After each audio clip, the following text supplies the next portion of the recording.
Hey guys, আসসালামু আলাইকুম। আশা করছি আপনারা সকলেই ভালো আছেন, আমিও ভালো আছি। সো সকালবেলা উঠে মুড়ি খেতে বসলাম। মুড়ি খাওয়ার সময় আমার হাতের মুড়ি এত মজা মজা হয়। আমি বললাম কি, আম্মু একটু মুড়ি বানাও তো। বললো কি, না তুই বানাও, যে তোর আমার হাতেই আমার মুড়ি অনেক ভালোই লাগে বলে। তারপরে আমি বললাম ঠিক আছে বানাই। তা মুড়ি মাখানোর জন্য কিছু কিছু জিনিস দাও। পরে পেঁয়াজ কাটলাম। ভাই পেঁয়াজ কাটতে পেঁয়াজ হাসি খুশিভাবে পেঁয়াজ কাটবি, মাঝখানে আবার পানি আসে কেন, এত দুঃখ আসে কেন? কার কার সাথে এরকম হয় পেঁয়াজ কাটার সময়? তারপরে মরিচ দিলাম, তারপরে স্বাদ মতন লবণ দিলাম। লবণ দেওয়ার পর তারপর তেল দিলাম, সরিষার তেল।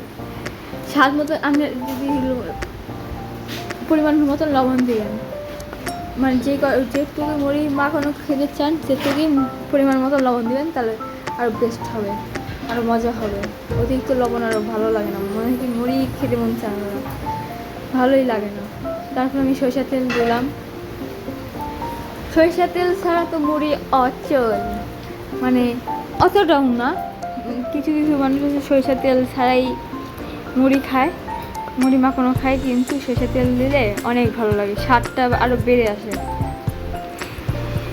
এখানে আমি দেবো চানাচুর দিয়ে, মুড়ি দিয়ে মাখাবো। তার জন্য একটু আমার এটি মাখাতে কষাতে যে এমন হাত জ্বলছে, কারণ মরিচ চটকাতে যে এমন হাত জ্বলে পুরো মনে হয় কি দুনিয়াটা জীবনটাই শেষ এমনটা হয়ে যায়। পরে আমি চানাচুর দিলাম, যাতে এমনভাবে মাখাবো যাতে লবণ হয় স্বাদ মতন, যাতে সবাই খেতে পারে। মুড়ির সাথে আমি একটা জিনিস অ্যাড করব, সেটা আপনি দেখতে চাইলে অবশ্যই সাবস্ক্রাইব এবং লাইক কমেন্ট করেন। সো তারপরে কী মিশালাম অবশ্যই কমেন্ট করে বলবেন, ঠিক আছে? তাছাড়া আপনি বুঝবেন কীভাবে কী মিশাবো, আমি তো বলবো তো না, ওই জিনিসটা দেখলেই আপনারা চিনে ফেলবেন। তারপর আমি ওইখানে মুড়ি দিয়ে দিচ্ছি। মুড়ি দেওয়ার পরে আবার ভালোভাবে মাখালাম। মুড়ি দেওয়ার আগে যে চানাচুর দিলাম, চানাচুর দিয়ে মাখালাম, কারণ যাতে ওই চানাচুর যাতে লবণ হয় ভালো মতন, তেলটা লাগে বা পেঁয়াজ মরিচে লাগে, আবার মুড়ি দিয়ে আবার মাখাবো, যাতে দুইটা একসাথেই স্বাদ মতন হয়, মানে খাওয়ার মতনই মুড়ি হয়, মাখানো হয়। মানে খাওয়ার মতন যদি না হয়, মনটা একদমই নষ্ট হয়ে যায়। তারপরে ওইদিকে আমি মুড়ি মাখাচ্ছি, আমার সাথে আবার কাজিনদের সাথে কথা বলছি। কাজিনরা আসলেই মনে অন্যরকম শান্তি বয়ে আনে। কাজিনদের সাথে কথা বললে কার কার ভালো লাগে যে কাজিনদের সাথে এরকম কথা বলতে, অবশ্যই কমেন্ট করে বলবেন। তোমরা যদি আমার পরবর্তী ব্লগ দেখতে চাও এরকমভাবে নিয়মিত, যাতে আমি এরকম যদি ব্লগ আপলোড করি, তাহলে আমার পাশে দেখতে চাও নিয়মিত, তাহলে আমার পাশে অবশ্যই থাকবেন, যাতে প্রতিদিন আমি ব্লগ 30টা দিন মিনি হোক বা লং হোক ব্লগ দেওয়ার জন্য চেষ্টা করব। এখন দেখুন আমি আবার একটু মুড়ি অ্যাড করেছি, কারণ আমার তেলটা একটু বেশি হয়ে গেছে।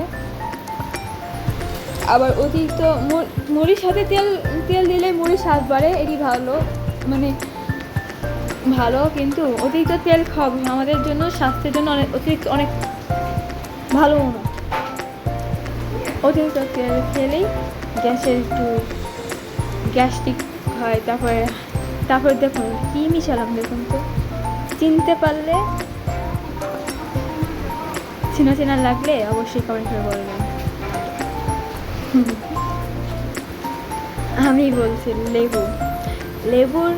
লেবুর মুড়ি দিয়ে যদি একবার খান, লেবু দিলে কি হয়, একটু আলাদা একটা গ্রান্ট আসে, তারপরে স্মেল আসে, তো সুন্দর, মনে কি মুড়ি খেয়ে যায়। আমি এতটা মুড়িও মাখা খেতে পারি না, একাই বসে আমি মুড়ি মাখাটা খেয়ে যাচ্ছি, যা আমি খাবো। এই কারণ এত মজা হয়েছে, কারণ লেবুটা দেওয়ার কারণে। লেবু দেওয়ার পরে কেমন একটা স্বাদ চলে আসছে। লেবু দেওয়ার পরে এটি বানালাম হচ্ছে লেবু মুড়ি। ব্লগের জন্য অপেক্ষা করবেন। আল্লাহ হাফেজ।